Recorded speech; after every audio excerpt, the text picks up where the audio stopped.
Cumprimento a igreja com a paz do Senhor. Oremos. Senhor, meu Deus, meu Pai, aqui está a tua filha. Senhor, usa ela, meu Pai, como boca do teu Espírito. Fala aquilo, Senhor, que a gente precisa, Senhor, não o que queremos. Abençoa, Senhor, tira todo medo, toda insegurança. Que o Senhor venha colocar, meu Pai, a palavra na boca dela. E que a gente venha, Senhor, cravar essa palavra no coração. E com a tua palavra, Senhor, vem fazer conforme o teu querer e a tua vontade. Assim eu já te agradeço, Senhor, no nome do seu Filho. Amém. Glória a Deus. Só da igreja com a paz do Senhor. Amém. Motivo de alegria. Queria agradecer primeiramente a Deus por essa oportunidade. Aos meus pastores, meus líderes, minha professora que está ali, medo que eu tenho. É da bênção. Subir nesse altar ali. Mas é bênção, né? Pedir para vocês abrirem a Bíblia em 1 Tessalonicenses, capítulo 4.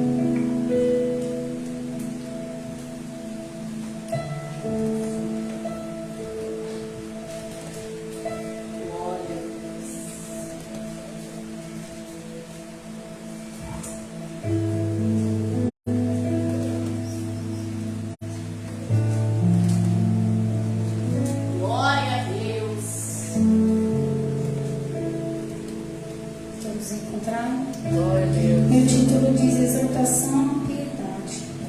Finalmente, irmãos, vos rogamos e exortamos no Senhor Jesus, que assim como recebestes de nós, de que maneira convém andar e agradar a Deus, assim andai para que possais progredir cada vez mais, porque vós bem sabeis que mandamento vos temos dado pelo Senhor Jesus. Porque esta é a vontade de Deus, a vossa santificação, que vos abstenhais da prostituição, que cada um de vós saiba possuir o seu voz em santificação e honra, não na paixão da obscência com os gentios que não conhecem a Deus. Ninguém oprima ou engane o seu irmão em negócio algum, porque o Senhor é vingador de todas essas coisas, como também antes o dissemos e testificamos. Porque não nos chamou Deus para a imundícia, mas para a santificação. Portanto, quem despreza isto não está a desprezar o homem, mas sim a Deus, que nos deu também o seu Espírito Santo. Somente até aqui. Glória a Deus. Bom, eu confesso que foi um pouco bem complexo estudar essa palavra, porque eu estava pensando em outra palavra e Deus mudou tudo. E hoje de tarde eu fui estudar e falei, meu Deus, essa palavra, mas não é aquilo que a gente quer, né? É aquilo que o Senhor tem a nos falar. Deixa eu abrir aqui só um minuto. Glória a Deus! Quer abrir? Você vai. Para bem na hora que você vai pregar. Para não, abre pelo amor de Deus.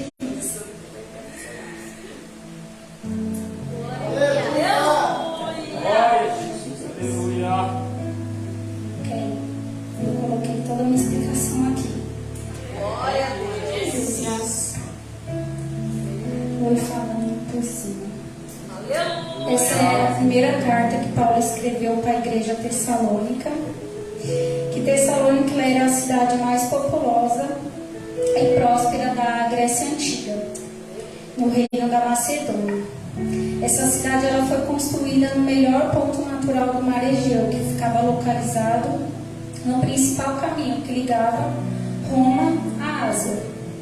E durante a segunda viagem missionária de Paulo, o Espírito Santo orientou ele, juntamente com Silas, Timóteo e Lucas, e eles fizeram essa viagem através do mar Egeu em direção à Macedônia.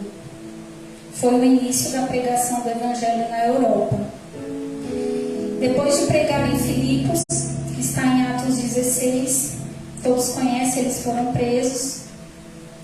E ali, logo após eles serem libertos, eles seguem até Tessalônica, onde pregaram na sinagoga por 3 semanas. E ali um grande número de judeus creram em Cristo. Já fica em Atos 17 que vai explicar que eles foram nessa sinagoga pegar e ali muitos invejosos, né, viram e tentaram atrapalhar, né? Então eles se juntaram, movidos de inveja, ajuntando o povo, alvoroçaram, né, a cidade e assaltando a casa de Jason, que foi quem recebeu eles, procuravam trazê-los junto do povo, né? E ali fizeram todo aquele ato para impedir, né? E expulsá-los da cidade, né? Aí no versículo 3, aí depois que eles foram expulsos, mais ou menos para a gente entender, antes deles serem expulsos, eles pregaram na sinagoga. E quando a gente vê muitas pessoas que pregam, a gente sabe que ali ela deixou uma semente, ela deixou uma palavra, ela deixou o conhecimento, falando sobre Cristo. E a palavra, ela não volta vazia, porque a própria palavra diz que muitos acreditaram, creram em Cristo. E ali se formou a primeira igreja de Tessalônica. Então a inveja, por mais que tudo que tinha acontecido, eles tiveram que sair precipitadamente. Não era ainda o tempo, mas por esses invejosos fazerem tudo isso para expulsá-los, eles foram embora precipitadamente. Então Paulo, ele tem a preocupação. Ele deixou a palavra, eles pregaram e ele quis notícias, né? Meu Deus. Quis saber como estava, né? Então ele envia Timóteo, que é o capítulo 3, é o capítulo anterior, para vê-los, ver como eles estão. Tem a preocupação, eu deixei, mas será que eles estão seguindo? Como que eles estão firmes? E ali Timóteo relata a Paulo que eles tinham permanecido fiéis, apesar de toda a tribulação, de tudo que eles passaram. Aleluia! Eles tinham permanecido fiéis. E nos primeiros capítulos, Paulo, ele vai expressar a sua alegria, né? Porque a gente fica feliz quando a gente prega para alguém ou a gente deixa uma palavra e a gente tem um retorno, né? Mas não para o nosso nome, é para o nome do Senhor ser agradecido. E ali ele expressa a sua alegria por ver que eles ainda, né, permaneceram fiéis, e ele incentiva eles a crescerem em amor uns com os outros. Capítulo 4, ele vai falar acerca da santificação, que é onde eu quero entrar. E ele diz que quando o Senhor voltar, os santos que tiverem sido fiéis no testemunho de Cristo, tanto os vivos quanto os mortos se levantarão para encontrar o Senhor. Paulo, ele não voltou para Tessalônica após ser expulso. Ele disse que não foi possível ele voltar porque Satanás havia o impedido, que está no primeiro capítulo. Mas ele não deu detalhes. Mas a gente sabe a perseguição que Paulo tinha, né, sobre a vida dele, por pregar a palavra. E por esses motivos ele já havia sido forçado a mudar, a fazer desvios, né, dos seus trajetos por conta disso. E no capítulo 4, que nos fala como devemos andar, como nos convém andar a agradar a Deus. E assim andai para que possais progredir cada vez mais. Então, se a gente buscar agradar a Deus, vamos ter o que? Um progresso, vamos progredir. Então a gente sempre tem que pensar o que eu estou fazendo para progredir dentro da casa do Senhor. Podemos dizer então que se a gente andar segundo o que Deus quer, vamos estar caminhando para frente, vamos estar progredindo. E ele nos orienta, ele orienta a igreja, né, de Tessalônica, porque a Grécia, ela tinha os seus costumes, eles eram acostumados a ter a imoralidade sexual. Então, quando Paulo ele diz acerca da santificação, também entra nesse assunto.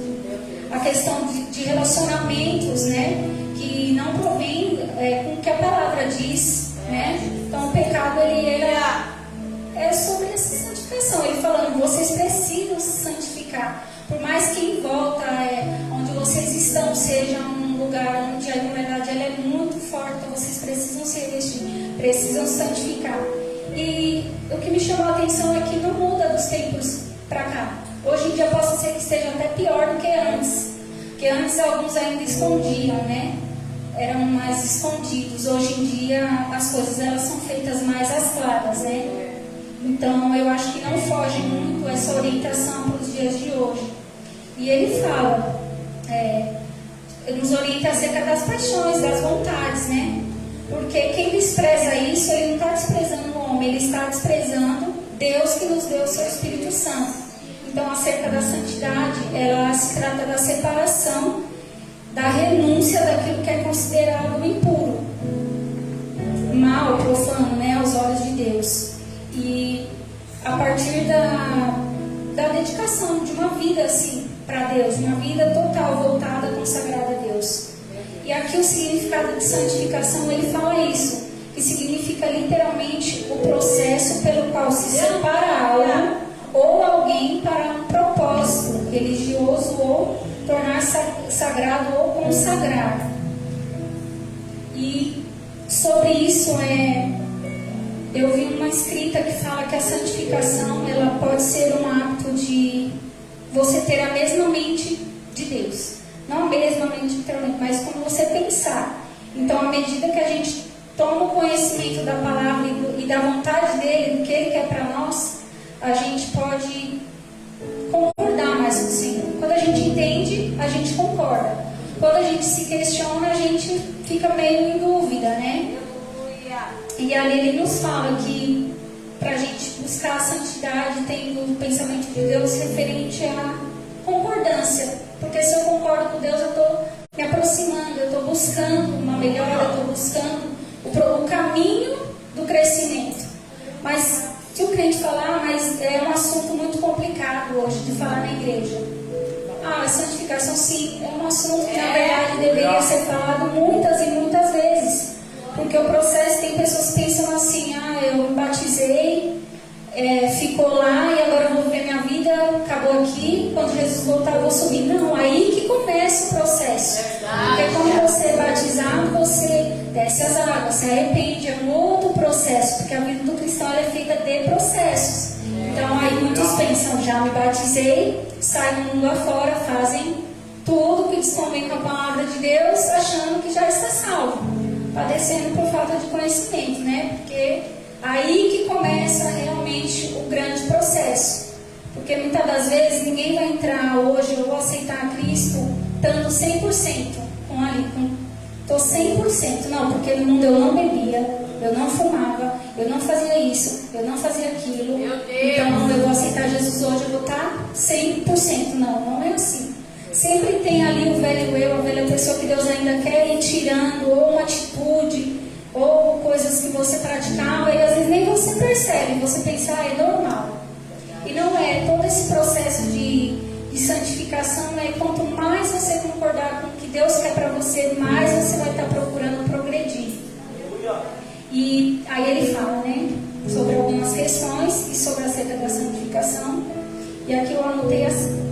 Aquele que mais concorda com Deus é aquele que mais cresce na santificação. Amar o que Deus ama, odiar o que Ele odeia. A marca do cristão é a luta constante contra o pecado. Isso não significa que ele não peque, mas sim que ele se arrependa, que ele vá pedir perdão e busque se limpar para não praticar de novo.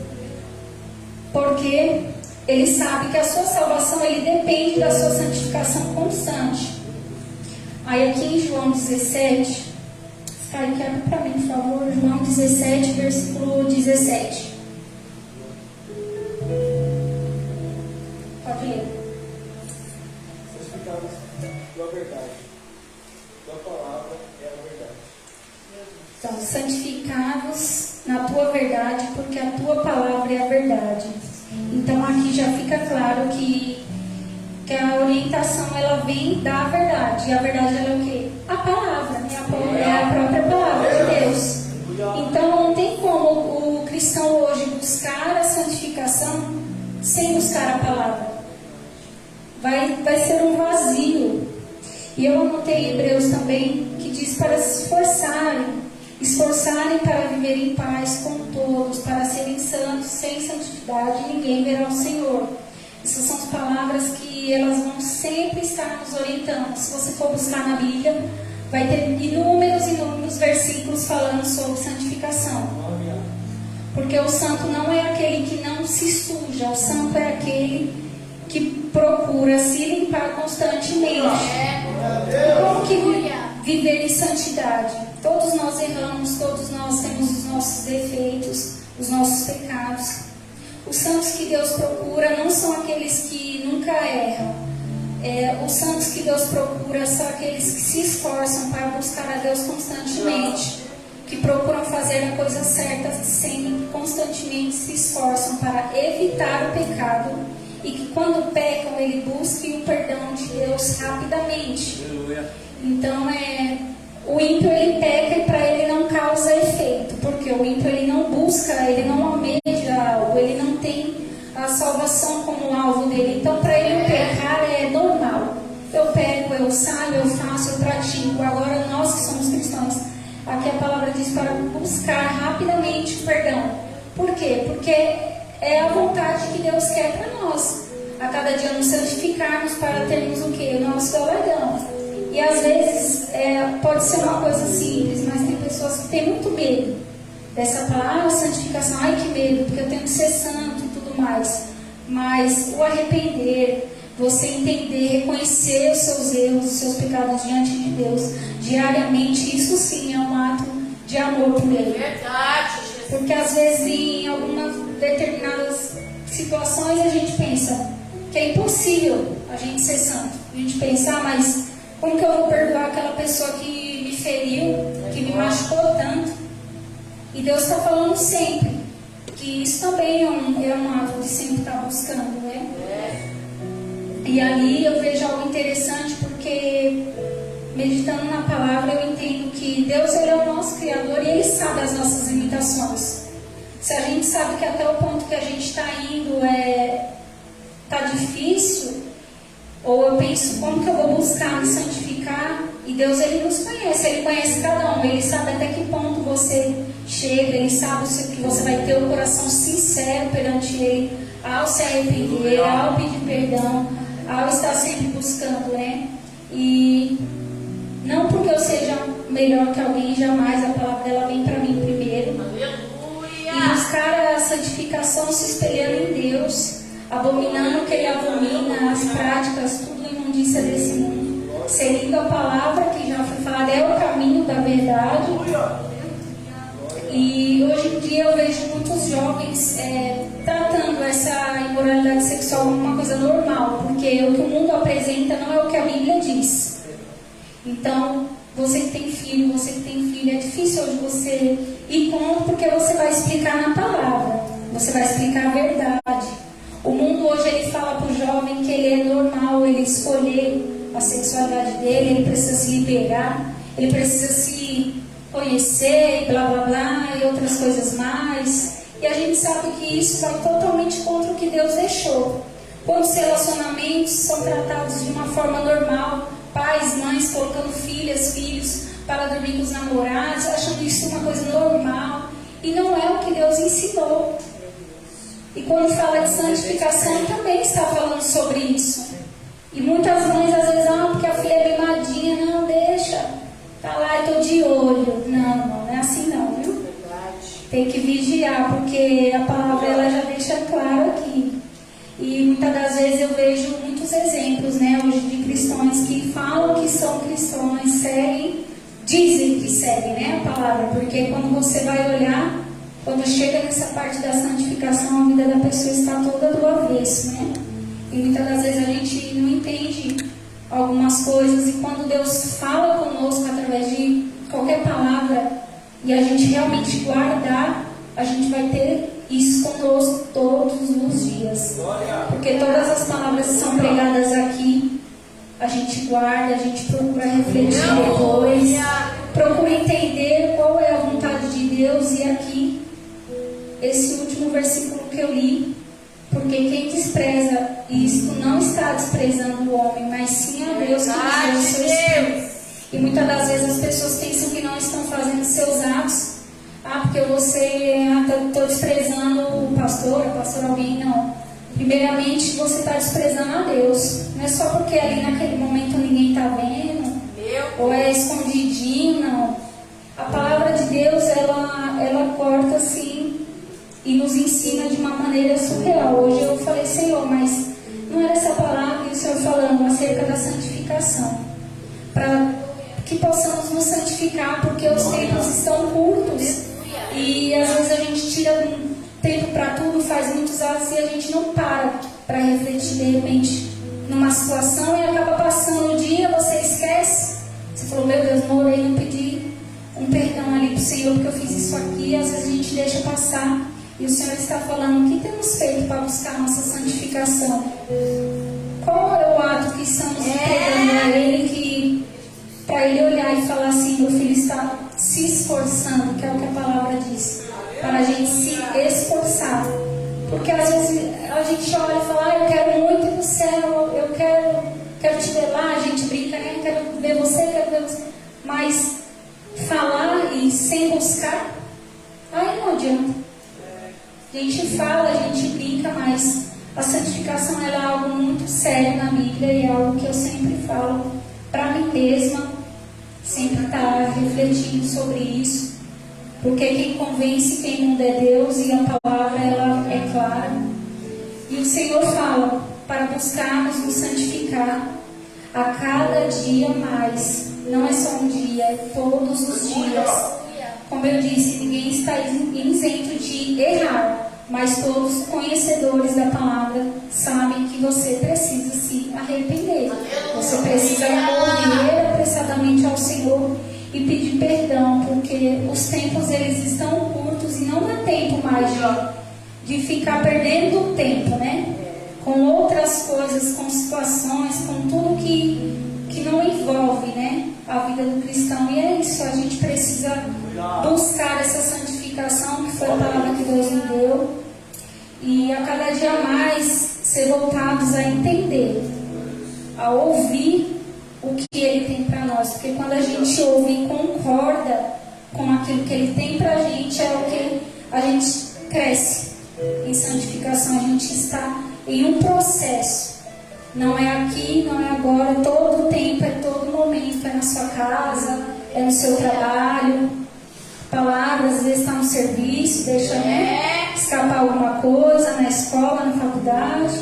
O Senhor falando, buscar a santificação, se arrepender, peça a Ele o perdão, porque entra em jogo a sua salvação.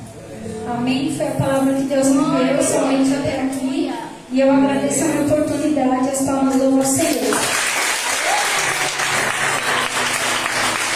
Glória a Deus. Palavra abençoada. E é algo que a gente tem que lutar todos os dias. A palavra do Senhor disse que há uma porta estreita e há uma porta larga. A estreita é aquela que vai te conduzir aos céus. E a larga é aquela que vai te conduzir a tudo aquilo que não presta. Ela vai te conduzir literalmente ao inferno. A palavra do Senhor nos diz todo dia que nós devemos nos santificar. Os mandamentos do Senhor, Ele nos ensina todo dia a tudo aquilo que nós devemos fazer. E o mais interessante é que tem muita gente achando que para entrar no céu é de qualquer jeito. Como ela acabou de falar aqui. Acha que é só descer as águas, seu pecado do passado ficou lá e está tudo bem. Só que o que a gente não pode esquecer é que quando nós somos batizados, nós descemos as águas, aquilo que foi praticado lá atrás, o Senhor Ele esquece. Mas e o que você pratica dali para frente? Como que fica? O batismo ele é único, é um só. Aquilo que você fez quando você não conhecia Deus e você não sabia o que era real, é perdoado. Mas a partir do momento que você conhece a palavra do Senhor, a partir do momento que você é batizado, você está entendendo o ambiente que você está entrando. Você está entendendo tudo aquilo que acontece todos os dias. Você não é mais pego desprevenido ou pego de surpresa. E quando a gente fala de santificação, como a Dani acabou de falar aqui, é um tema que mexe muito. Porque hoje não é mais pregado sobre isso. Você não vê mais sendo pregado sobre a santificação, sobre o arrependimento. É um tal de peco hoje, daqui 30 minutos o Senhor já esqueceu. É um tal de faço hoje, amanhã tá tudo bem. Como que o pecado ele pode ser perdoado da noite para o dia, sendo que você nem mesmo se arrependeu? O pecado, para ele ser perdoado, ele precisa gerar arrependimento. Porque se ele não gera arrependimento, só foi um convencimento. Você só está convencido de que o que você fez foi errado. Só que o que vai acontecer? O seu convencimento vai fazer com que amanhã você vá lá e cometa o mesmo ato novamente. O arrependimento é aquilo que gera em mim eu não cometer de novo o mesmo ato. O arrependimento, ele gera em mim saber que isso é errado e eu não posso fazê-lo novamente. E hoje nós temos mais convencidos do que convertidos. Porque chorar dentro da igreja é fácil. Tá dentro da casa e dizer que está fazendo é fácil. Difícil é quando você sai lá fora e você faz novamente aquilo que não era para ser feito. E quando a gente fala do arrependimento, é de tudo. A palavra do Senhor diz que nós não podemos amar nada acima dele. E nós amamos muitas das vezes as coisas da terra do que a Deus. Porque a gente está preocupado com casa, com carro, com tudo que a gente tem. A gente está preocupado com o que a gente vai alcançar, com o que a gente vai conquistar. E a gente não está preocupado em subir para o céu. Você já pecou aí. Porque você colocou tudo da terra acima do teu pai. O teu pai fala que você não pode amar outra coisa mais do que ele. Aí a gente acha que amar outra coisa mais do que ele é só a gente idolatrar outras coisas em outras religiões, quando às vezes eu idolatro o meu filho, quando às vezes eu idolatro o meu marido, quando às vezes eu próprio me idolatro. E a gente acha que a idolatria é só idolatrar outros gêneros ou outras religiões. Não. Tudo que é idolatria, você está colocando acima de Deus. Idolatrar o seu filho mais do que Deus é pecado também. Quando a gente fala de vestimenta, a gente entra num tabu terrível. Porque a gente não pode mais pregar o uso dos bons costumes dentro da igreja. A gente não pode mais pregar a verdade. Porque se eu olho para a Tiele e eu falo assim, Tiele, se arrepende do que você está fazendo, eu estou matando a alma dela. A gente não pode mais pregar o evangelho verdadeiro. Porque agora a gente vive uma geração que tem que ficar pisando em casca de ovo. Porque se você falar um pouquinho a mais, sua irmã e a irmã já vai sair da igreja. Sabe o que é isso? O que está escrito na Bíblia. Que chegará um tempo em que muitos não aguentarão ouvir mais essa doutrina. Que muitos se levantarão contra aquilo que é pregado. Hoje está difícil da gente conseguir manter a santidade. Porque está difícil de colocar nas pessoas a santidade de Deus. Porque se eu falar para você que assim é aquilo que Deus quer, a pessoa vai olhar e vai dizer, mas você está dizendo que é o que você acha certo. Não, não é o que eu acho certo. É o que a palavra me ensina. É o que o Senhor me ensina. É aquilo que está escrito todos os dias na palavra. Porque a palavra ela não muda. A palavra ela continua a mesma de Gênesis a Apocalipse. As revelações elas podem se renovar todas as manhãs. Mas a palavra ela ainda continua a mesma. O que está escrito em Gênesis que é errado em Apocalipse também está. E não vai mudar porque os tempos mudaram. Não tem esse negócio da gente achar que a gente vai mudar a Bíblia. De que a gente vai trazer um conceito diferente, um conceito mais conservador, um conceito mais bonitinho, um conceito mais ajeitadinho, porque aí o fulano e a fulana vai aceitar. Eu tenho um negócio para dizer para você, esse negócio não é para mim não. Queira a verdade, eu te ensino. Quer viver na mentira, vá para lá. Porque aqui eu não estou para condenar ninguém ao inferno, aqui eu estou para dizer o caminho correto. E tá difícil. O tal do não julgueis, eu adoro esse versículo isolado. Eu amo esse versículo isolado. Não julgueis. Ô irmão, toma vergonha na tua cara. É melhor você ser julgado pelo teu pastor que está te ensinando o caminho correto e ele está colocando a mão em você e dizendo para onde você deve ir, do que chegar no grande dia o Senhor te julgar, te condenar ao inferno e você ficar aqui. Aí você vai olhar pra minha cara quando chegar no grande dia e vai falar: não julgueis. Depois que a porta do inferno estiver aberta, não adianta mais falar não julgueis, não.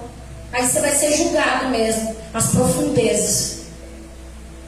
Tá um tal de que nada pode ser falado, nada pode ser dito, nada pode ser, pelo amor de Deus. Eu estava no Facebook ontem, tem hora que eu até saio, que dá ódio.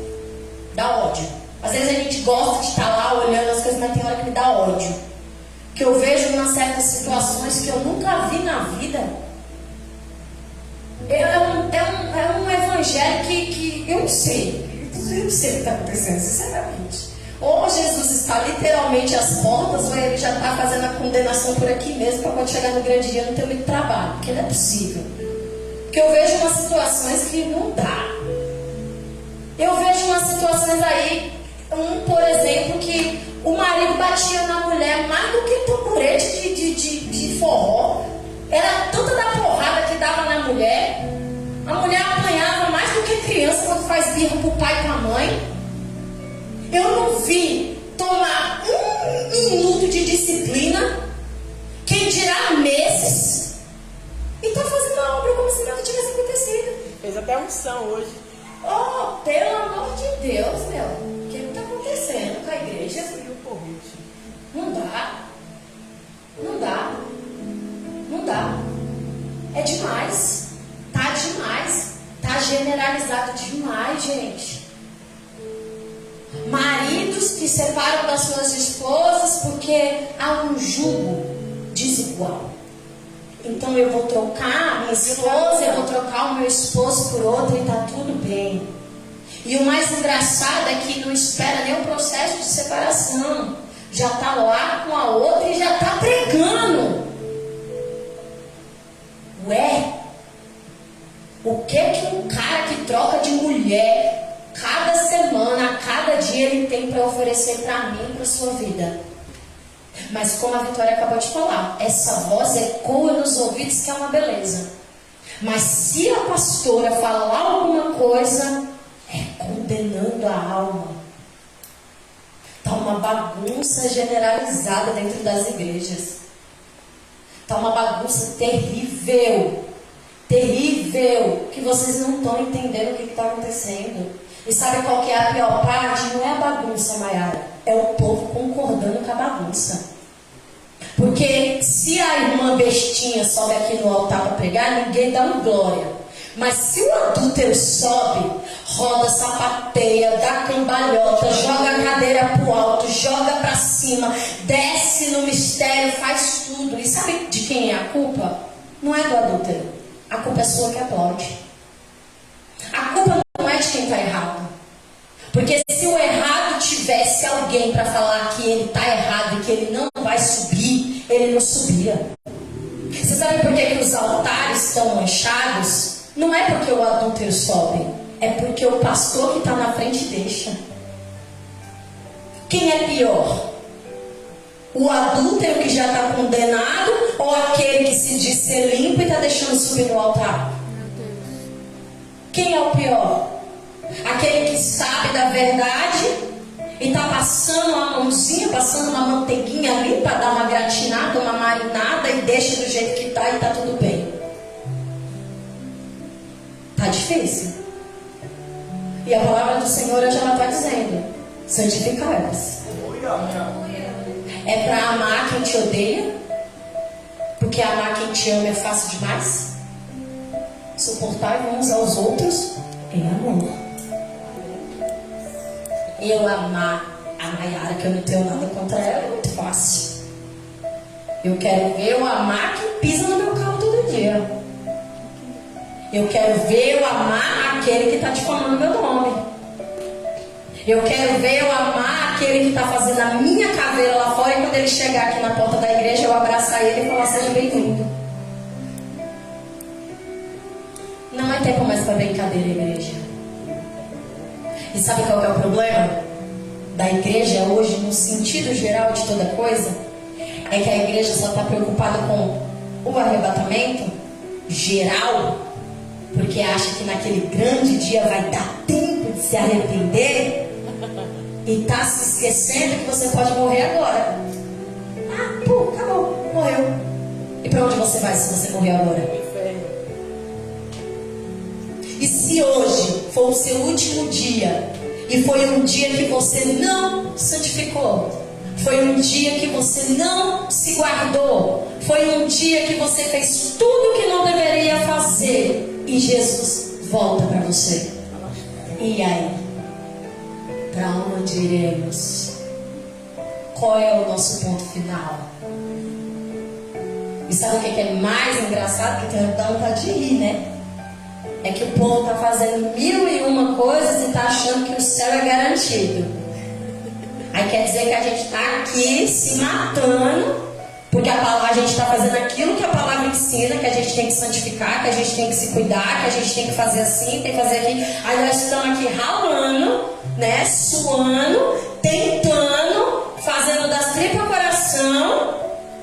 E o infeliz, o condenado que não faz nada, ele acha que quando chegar no grande dia, ele vai olhar para vocês e vai dizer, perdoa-me. E eu percebi. A igreja serve para quê? Os mandamentos e os ensinamentos servem para quê? Quer dizer que a gente está fazendo papel de besta, é? A gente está aqui, cavalgando aqui, fazendo uma trilha, tentando chegar para fazer papel de besta? Porque é pregado um evangelho lá fora que se você levantar sua mãozinha e se arrepender, tá tudo certo? Ah, é? Que igreja é essa? Que evangelho é esse que está ensinando aí fora? Ah, porque a minha pastora não viu. Então, ninguém viu? Não por quem? E tu está escondendo de quem? Se o dono de todas as coisas viu. Vai, Adão, come do fruto e se esconde. Como é que você se esconde de alguém que desce para falar com você todo dia? Como é que você se esconde de alguém que sabe quem você é? Conhece a sua voz? Sabe aonde você está? Se ele sabe até quantos fios de cabelo tem na sua cabeça, quem dirá o que você aprontou? E o que tem de gente morrendo com pecado entalado, porque não põe para fora, não confessa e não tem arrependimento. Não põe para fora, não confessa e não vai acontecer nada. Então, igreja, vamos fazer como a gente tem costume de dizer aqui, vamos tomar vergonha na nossa cara. Vamos tomar vergonha na nossa cara. Parar de viver um evangelhozinho de oba-oba porque você quer fazer bonito pro teu vizinho ou você quer fazer bonito para um amigo teu. Desagrada todo mundo e agrada a Deus, que é melhor. Porque se você for querer fazer bonito, porque, ai, mas é porque o fulano acredita assim, problema do fulano, eu acredito no que está na Bíblia. Pode ser meu marido. Se amanhã ele não acreditar, problema dele. Nós somos uma só carne, mas a salvação ela é individual. Ele fica, eu vou. Posso fazer muita coisa por ele, não. Então para com esse negócio. O Senhor está falando que é para a gente se santificar, então tem alguma coisa em nós que ainda não está boa. Se o Senhor desceu na casa para dizer que é para santificar, é porque alguma coisa ainda precisa ser mudada. Se o Senhor está dizendo que é para santificar, é porque alguma coisa não está agradando. Não é só pecado não, gente. Às vezes é só um comportamento. Às vezes é só uma atitude. Às vezes é só o perdão que a gente tinha que ter entregado e a gente não entregou. Se colocam de pé. E essa do perdão, eu vou soltar, porque tem gente que precisa. Você sabia que se você não perdoa o seu irmão, o Deus que você serve também não te perdoa? Então, para você estar entendendo que a partir do momento que você não libera o perdão para quem tem que ser liberado, o seu também fica retido. Aquele que não perdoa não é digno de ser perdoado. E se você não é digno de ser perdoado porque você não perdoou alguém, me diga qual é o céu que você vai. Guarda isso na tábua do teu coração. Então, se tem alguém aí que você precisa liberar o perdão, eu te dou um conselho. Corra, enquanto ainda é tempo. Eu não estou mandando você bater na porta da pessoa e fazer nada, não. Estou falando para você liberar o perdão dentro de você. Porque primeiro o perdão ele tem que ser liberado dentro da gente. Porque não adianta eu ir lá na porta da pessoa que machucou, eu dizer que perdoo ela e por dentro eu estou blasfemando, porque eu não estou falando coisa com coisa. O Senhor está falando de perdão verdadeiro. Perdão da alma. É você olhar e dizer: Senhor, me fez mal, fez isso, fez aquilo, mas eu perdoo. Não porque eu sou boa, mas porque eu quero chegar no reino do céu. Não porque eu mereço e nem porque a pessoa merece, mas o perdão porque eu preciso ser perdoada. Aleluia. Não sei para quem é, mas se o Senhor está dizendo é porque tem. Então perdoa enquanto é tempo. Porque quando chegar nos 45 do segundo tempo, que for quando o Senhor há de vir, que vai ser no piscar de olhos, ou seja, não vai dar nem tempo de você perdoar ou de você falar alguma coisa. Então trata dentro de você, trata dentro da sua mente, trata no seu coração e perdoa, porque amanhã pode ser tarde demais. Amém? O pastor vai fazer o encerramento do culto.